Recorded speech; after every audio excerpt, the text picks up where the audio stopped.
Hello guys, I'm Futureal. I stream 5 days a week over on twitch.tv/Futureal, and in this video we are coming back to the series Best of the Best from Diablo 2 Resurrected. This is my take on all the 7 classes and which is the best build for each and every one of them. Today it's one of the most popular builds in the game. It is the Amazon, and we're going for the Javelin build, of course. This build is very, very strong, does require some gear, and is very, very fun to play. If you do enjoy these Diablo 2 Resurrected videos, please hit me up with a like and a subscribe, and leave your comment down below for what you want to see in the next video. Until then, take care, and I will see you guys soon.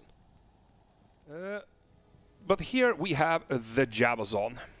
The Javazon is, in my opinion, the strongest build for the Amazon in the game. This character is level 95. And we are going to take a look at the gear now. Let's start with the Mercenary. It's a pretty standard gear for any elemental damage in the game. We have the Infinity in a Cryptic Axe, of course. We have Fortitude Shadowplate, 3.7k defense. And we have a Andy's Visage with 35 attack speed and 22 fire res jewel in it. The gear is as follows. We have a Call to Arms, an Ethereal Spirit. This is important for this build. It saves you 10 strength. Ethereal Spirit, important for Javazon. Ethereal Titans, regular Spirit with 35 FCR. High Lords, Griffins with attack speed and all res. Enigma, we have 220 Javelins with some poison res. We have a really, really nice rare ring. 10 FCR, 4 mana leech, 28 life, 11 all res, and some cold res. This would have been sick if it had fire res instead of cold, but this is what we have. Razortail, Ravenfrost for Cannot Be Frozen, and we have some 30 faster run walk with tri-res boots. We have a perfect torch and a perfect Annihilus, and we have a Geeds, and we have 7 skillers. Assorted, some with life and some without nothing in particular. And the small charms are just 7 magic find with some resistances. The attack speed breakpoint for this character, I believe, is 52. That's what you need to get to. You would need a completely different Javelin, a 640 or a 440 rare, if you want to get to the 95 attack speed breakpoint. So that's the one we are going with now. This character is extremely strong. It has an absurd amount of damage, and this is why. And also important to note that this is not really even if it has the highest single target damage in the game, the AoE damage is forced. So that means that even if you're trying to kill one thing, the damage you do by throwing the Lightning's Fury Javelin is going to kill everything. So this character is very, very strong at a high player count. So I'm going to show you guys how this looks. We're going to do players 8, a few zones. We're going to be doing pits, where the Javazon is very strong. We're going to do cows, and we are going to do a Baal run. We will be back to the P1 build after that.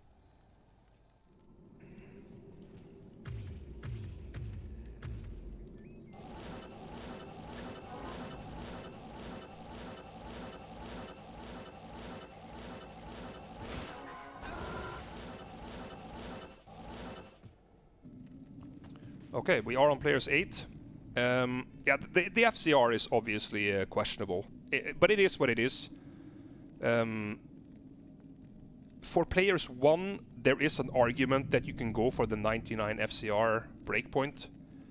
But what the Javazon lacks in movement speed, it absolutely makes up for in damage.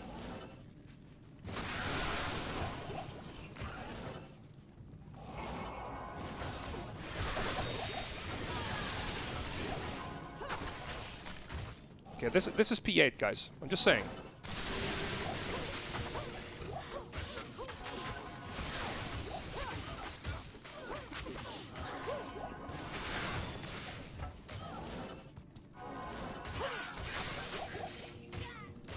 What skill is benefiting from FCR? I think Teleport is benefiting from FCR.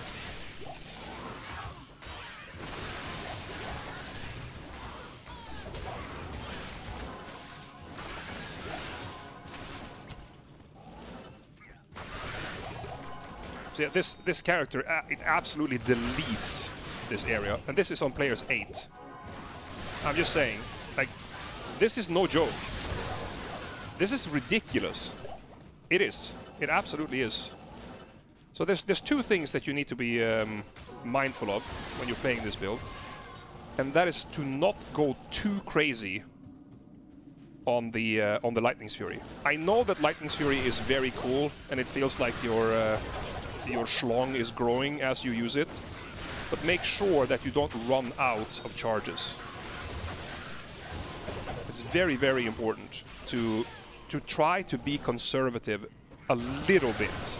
You're gonna increase your efficiency by being a little bit conservative. And yeah, that's it. That's a P8 pit level 2. Everything cleared. How long did that take? Like, this build is so fast, and you have the added benefit that your main attack, so your Lightning's Fury, it just deletes everything. So this is a fantastic build to farm high runes on. It's a fantastic build to actually level in these zones, because you can do it on P8 so fast. It's, in many ways, this is the Poison Necromancer's little sister, to be absolutely honest. The only reason I prefer the Poison Necro over this is because the Poison Necro can go on forever. It has nothing holding him back. So the thing that's holding you back here is the Titans. You are going to run out of quantity if you're not being conservative. Either that, or you need to have a second pair of Titans in your cube. I have that. That's how I play this character. I have another pair of F Titans here. So when I start the next run now, I would just equip the other Titans and have this one in my inventory. And I can go hard. I can just Lightning's Fury, Lightning's Fury, Lightning's Fury all the time. And the uptime is unbelievable.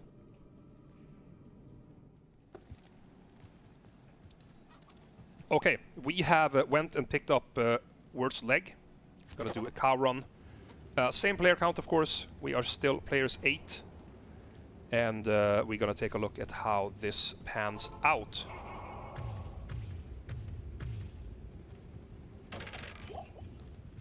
Oh, I actually have I have seen all this. Okay, so cows. Yeah, cows on P8, guys. And here's the jab. This is a lightning immune monster with jab. Dies pretty fast. Not gonna lie.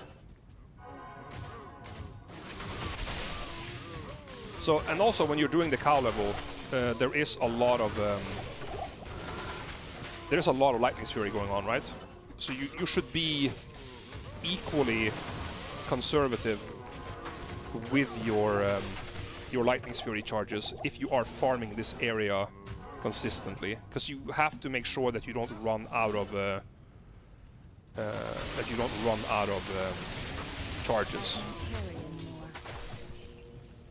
Is there any sort of reason you'd swap to a Fortitude? No, not at all. Fortitude is terrible for a Javazon. You need teleport. Must have teleport. I mean, for solo play anyway. It's locked. So it's smart to not go ham every time you see a pack. Try to do what I did just there. Try your best to like gather up a few more packs, so that you don't. Let me see if we run into this. So don't attack this. Just try to like gather up more, because the more stuff that you get, the higher your DPS is, right? Yeah, herd them together. Absolutely. You're gonna see your DPS and your runtime overall increase a lot. I am overburdened.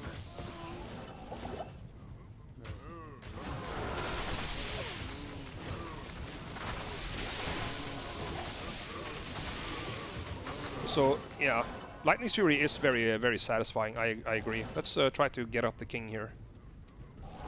Actually, if we just go here.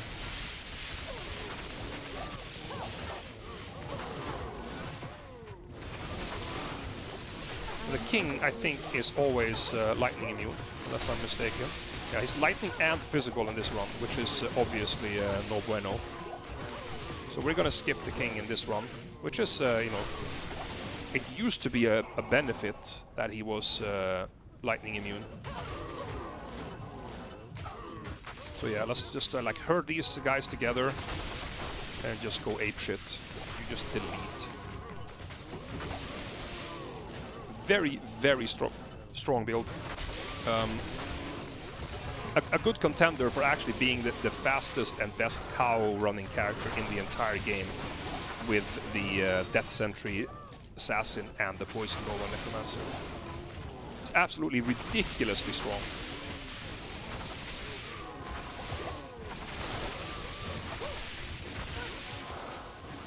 And if you see that you only have a few of these remaining, particularly if they're elite, just go and hit them with your weapon like this. Let's recast Baal orders here.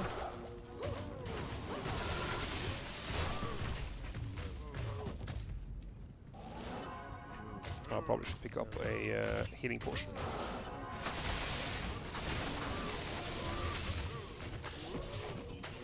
Griffins doesn't help, Infinity helps. You have to have Infinity for immune monsters in the pits. Griffins would help after you have Infinity though. It will increase your damage by quite a lot actually.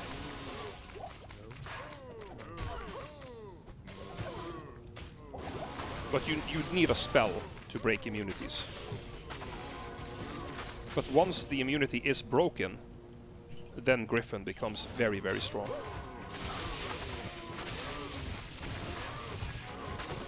Alright.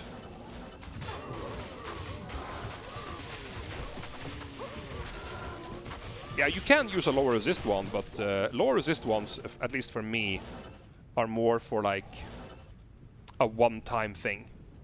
If you want to kill like ancients, for instance, and you only have lightning damage, then you do that. I wouldn't use a lower resist one for actual farming.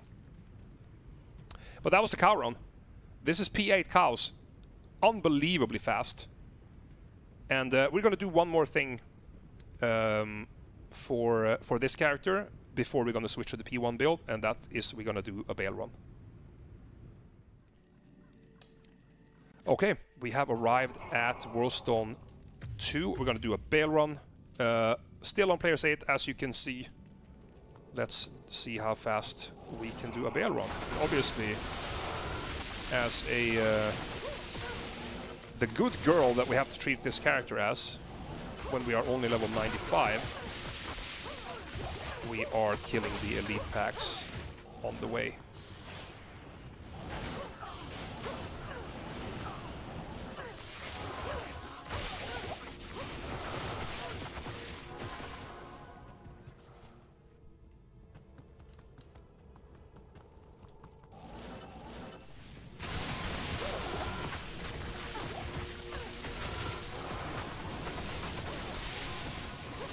Oh, those are lightning, never mind. Here we go. This is not the best Baal map. Just saying, guys.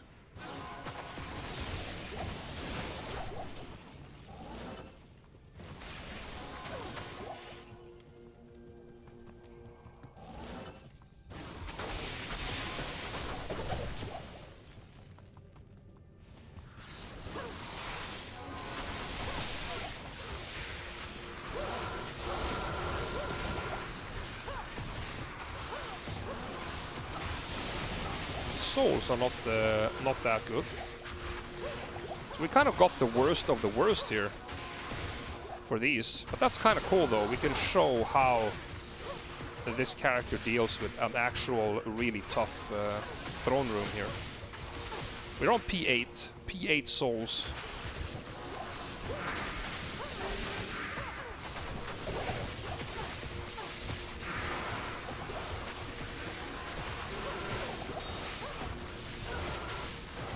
I wonder if there's a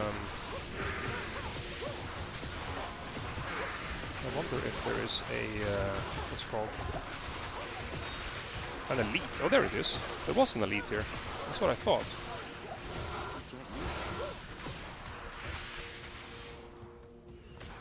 Where is it?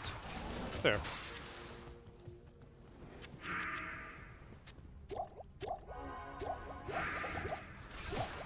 Pick up some healing potions while we are at it.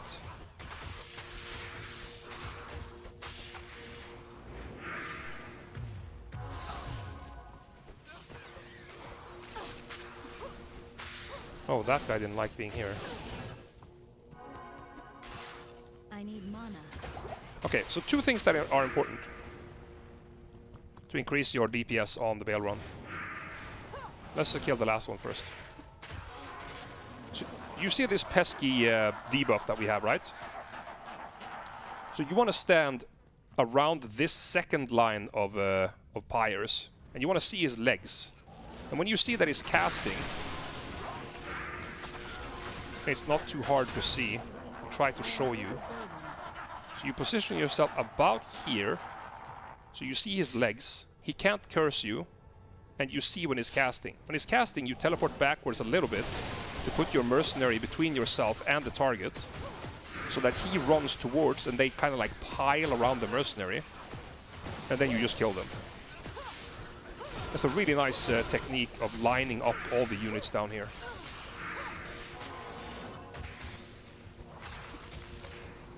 So again, we do the same thing. Stand right here so we can see his legs. Then you will know exactly when he casts the next pack and teleport where you're standing. There, teleport and cast. It just deletes everything immediately when it lands. Keeps your mercenaries safe, increases your DPS. Why is that guy bugged, by the way? That was weird. I don't find decoy worth to invest in. No point. It's a waste of points for me. I never enjoyed the decoy build.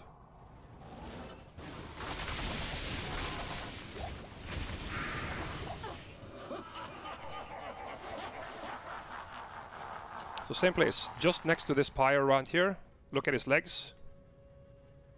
Just go. There we go.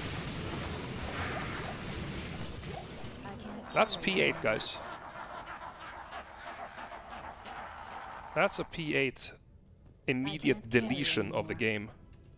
And we do Baal on P3 because he is experience capped at P3. Check the damage now. Is there any character that has more damage than this? Take a look at this. Just absolute annihilation. Okay, let's take a look at the talent trees for this character. We are currently level 95. We have nothing in bows. This is the build that I prefer going. We have 1 point in each of the masteries. You see here the pierce is 77% only from the plus skills that I have on my gear. With Razor Tail, which is 30%, this gives your Lightning's Fury 100% chance to pierce. And you also used to have one in the Dodge, Avoid, and Evade talents. For Javelins, we max Charge Strike and Lightning's Fury. These are your main abilities, and then you just max the synergies. I did max Lightning Strike and Power Strike, and my remaining points hit in Lightning Bolt. You can see I'm missing 3 here.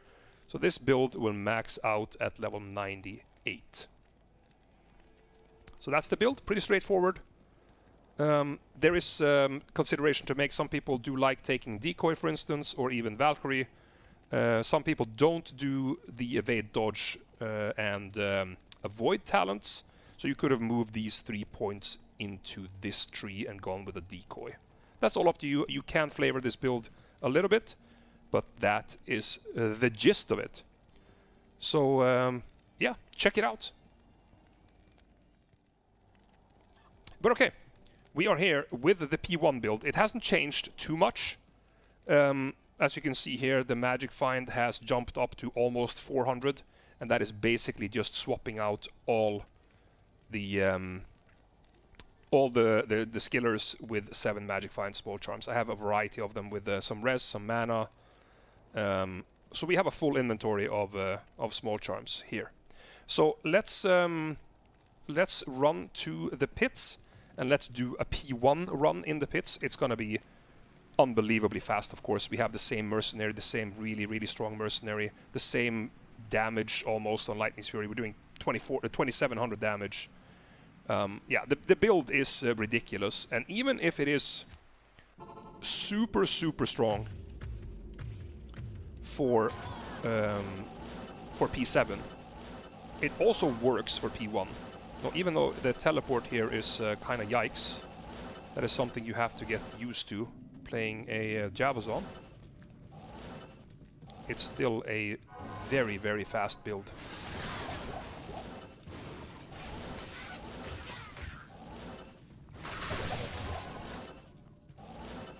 So it just deletes everything.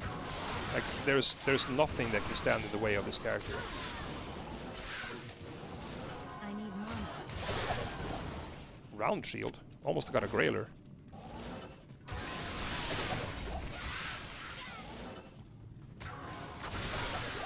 Like you kill entire rooms with one freaking Lightning's Fury. Entire rooms go down. Breastplate. No, it's not about the player count at the moment, Wallen. It's more about showing what you would do on Battle.net when you play alone, right? Because that's forced P1. So this is the build you would be doing if you're farming alone on BNet. And the P8 is probably what I think you should do if you're playing on single player, because you're so strong anyway. You just keep deleting everything.